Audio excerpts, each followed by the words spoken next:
जय Hind. NCERT thought question जिसमें भारत एवं विश्व का भूगोल हम लोग देख रहे थे। देखिए इसमें फर्स्ट क्लास, सेकेंड क्लास और थर्ड क्लास में हम लोगों ने यहाँ पे सामाजिक विज्ञान पृथ्वी हमारा आवास में फर्स्ट टॉपिक से लेकर और सिक्स टॉपिक तक देखे थे। यानी पृथ्वी, सौरमंडल में पृथ्वी से लेकर पृथ्वी के प्रमुख स्थल स्वरूप के बारे में हम लोगों ने देखे थे। आज हम लोग देखेंगे हमारा देश भारत के बारे में। हमारा देश भारत के बारे में। हमारा देश भारत। हमारा देश भारत। फर्स्ट नंबर क्वेश्चन है, भारत की मुख्य भूमि का विस्तार दक्षिण से उत्तर की ओर किन अक्षांशों के मध्य है? तो option number A 8 degree 4 minute उत्तर से 37 डिग्री 6 मिनट उत्तर। देखिए यहाँ पे व्याख्या इसका देखेंगे। भारत उत्तरी गोलार्ध में स्थित है। भारत की मुख्य भूमि का विस्तार 8 डिग्री 4 मिनट उत्तर तथा 37 डिग्री 6 मिनट उत्तरी अक्षांशों के बीच स्थित है। सेकेंड नंबर क्वेश्चन है, पश्चिम से लेकर पूरब तक भारत का विस्तार देशांतरों के बीच है। तो यहाँ पे option number D 68 degree 7 minute पूरब से 97 डिग्री 25 मिनट पूरब के बीच स्थित है।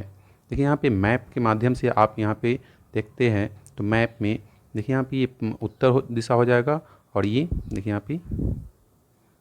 यहाँ पे ये उत्तर दिशा हो जाएगा और ये दक्षिण दिशा, ये पूरब दिशा हो जाएगा और ये पश्चिम दिशा। तो इसका हो जाएगा 8 डिग्री 4 मिनट, 8 डिग्री 4 मिनट। उसके बाद यहाँ पे 97 डिग्री 25 मिनट, 97 डिग्री 25 मिनट। यहाँ पे हो जाएगा आपको 37 डिग्री और 6 मिनट, 37 डिग्री और 6 मिनट। और यहाँ पे हो जाएगा आपको 68 डिग्री और 7 मिनट, 68 डिग्री और 7 मिनट। तो देखिए यहाँ पे नेक्स्ट क्वेश्चन है, कर्क रेखा जो है, कर्क रेखा किन राज्यों से होकर गुजरती है? कर्क रेखा जिसको 23.5 डिग्री उत्तरी अक्षांश बोलते हैं, कर्क रेखा को किन राज्यों से होकर गुजरती है? तो गुजरात, राजस्थान, त्रिपुरा और मिजोरम। देखिए भारत के 8 राज्यों के साथ होकर गुजरती है। कर्क रेखा जो है भारत के 8 राज्यों से गुजरती है। देखिए यहाँ पे गुजरात, राजस्थान, त्रिपुरा और मिजोरम से होकर गुजरती है, इसलिए ऑप्शन डी जाएगा। यहाँ देखिए कर्क रेखा देश के लगभग मध्य भाग से होकर गुजरती है। यह रेखा भारत के 8 राज्यों से होकर गुजरती है जो इस प्रकार है: गुजरात, राजस्थान, मध्य प्रदेश, छत्तीसगढ़, झारखंड, पश्चिम बंगाल, त्रिपुरा और मिजोरम। देखिए इसको मैप में देखते हैं हम लोग, मैप में देखेंगे। देखिए यहाँ पे गुजरात से होते हुए गुजरात, राजस्थान, मध्य प्रदेश, छत्तीसगढ़, झारखंड, पश्चिम बंगाल, त्रिपुरा और मिजोरम से कर्क रेखा गुजरती है। यहाँ पे नेक्स्ट क्वेश्चन है, भारत की स्थलीय सीमा कितने देशों के साथ जुड़ी है? भारत की स्थलीय सीमा कितने देशों के साथ जुड़ी हुई है?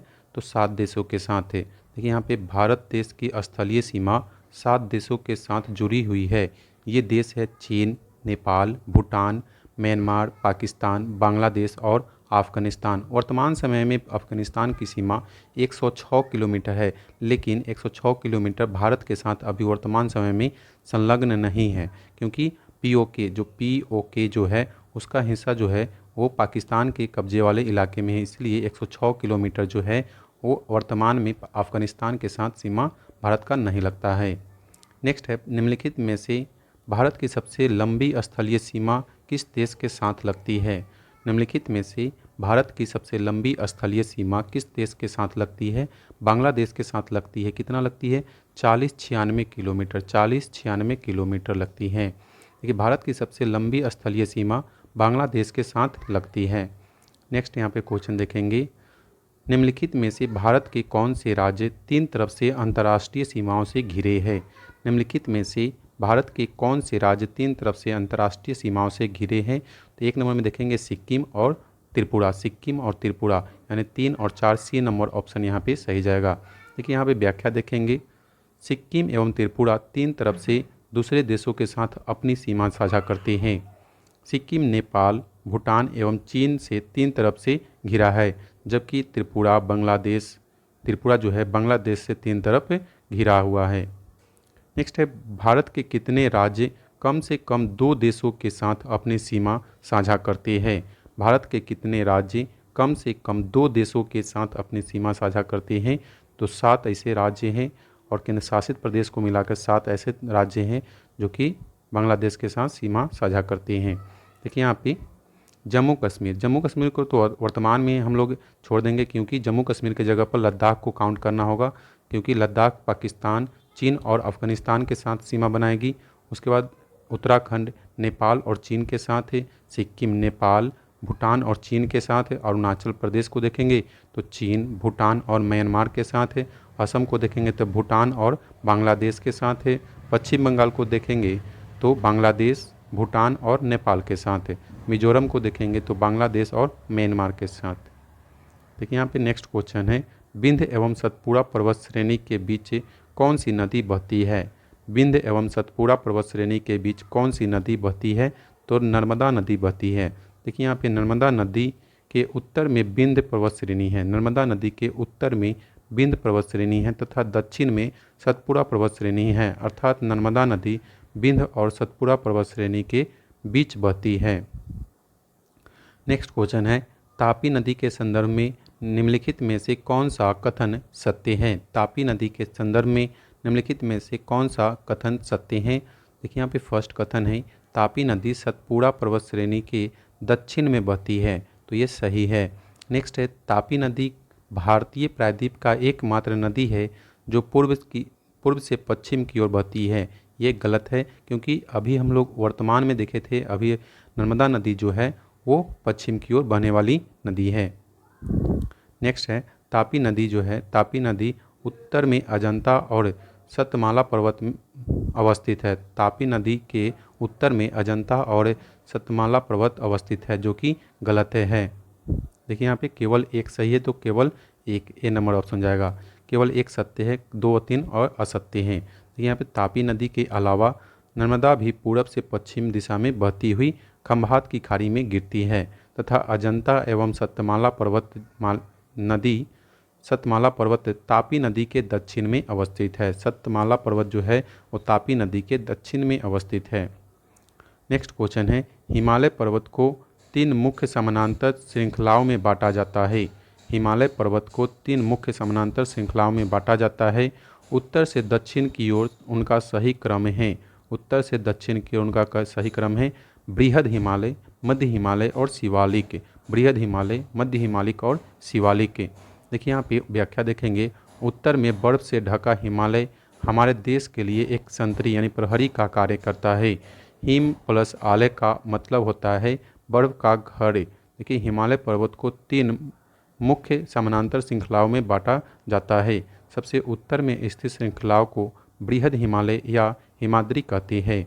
मध्य हिमालय या हिमाचल हिमाद्री के दक्षिण में स्थित है। शिवालिक सबसे दक्षिण में स्थित श्रृंखला है। शिवालिक सबसे दक्षिण में स्थित श्रृंखला है। देखिए यहाँ पे नेक्स्ट क्वेश्चन हम लोग देखेंगे। नेक्स्ट क्वेश्चन है, नीचे दिए गए नदियों के नाम को ध्यान से देखिए। नीचे दिए गए नदियों के नाम को ध्यान से देखिए। महानदी, गोदावरी, कृष्णा और कावेरी। क्वेश्चन पूछा गया है, उपयुक्त में से कौन सी नदियाँ डेल्टा बनाती है? तो उपयुक्त सभी नदी जो है वो डेल्टा बनाती है। देखिए यहाँ पे इसका व्याख्या देखेंगे, महानदी, गोदावरी, कृष्णा एवं कावेरी ये सभी पूर्व की ओर बहने वाली नदियाँ है तथा बंगाल की खाड़ी में गिरती है। ये नदियाँ अपने मुहाने पर उपजाऊ डेल्टा का निर्माण करती है। नेक्स्ट क्वेश्चन हम लोग देखेंगे। नेक्स्ट क्वेश्चन है, सुंदरवन डेल्टा के संदर्भ में नीचे दिए गए कथनों में से कौन सा कथन सत्य है? देखिए यहाँ पे सुंदरवन जो है यह विश्व का सबसे बड़ा डेल्टा है। ये सही है। सुंदरवन जो है वो विश्व का सबसे बड़ा डेल्टा है और इस डेल्टा की आकृति त्रिभुजाकार है। ये भी सही है। तो सी नंबर ऑप्शन 1 और 2 दोनों सही है यहाँ पे। देखिए इसका व्याख्या देखेंगे, गंगा एवं ब्रह्मपुत्र नदियाँ विश्व के सबसे बड़े डेल्टा का निर्माण करती है, जिसे सुंदरवन डेल्टा कहा जाता है। इस डेल्टा की आकृति त्रिभुजाकार है।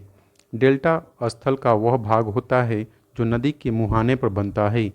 जहाँ नदियाँ समुद्र में प्रवेश करती है उस जगह को नदी का मुहाना कहा जाता है।